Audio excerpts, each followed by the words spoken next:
New at 6, early voting is about to wrap up in about an hour, and things have already gotten heated in Edinburgh. Good evening, I'm Chris Jacobs. And I'm Nicole Hickle. Police had to be called out yesterday after this scuffle at the polls between opposing parties outside the Annex building in Edinburgh. CBS 4's Sydney Hernandez is live at the scene of yesterday's altercation to tell us how police are now getting involved. Sydney.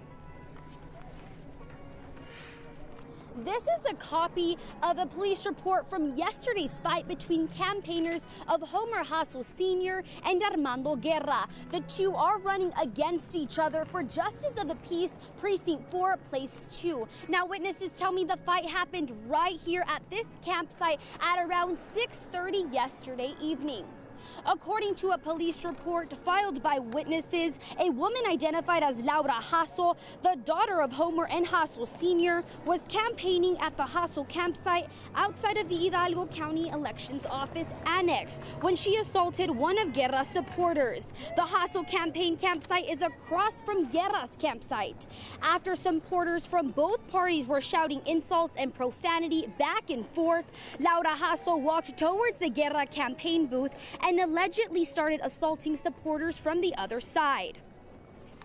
Laura Hassel punched one of my supporters, and then Hassel Jr. also tried to, engage with Miguel Angel Garza, and then Hassel Jr.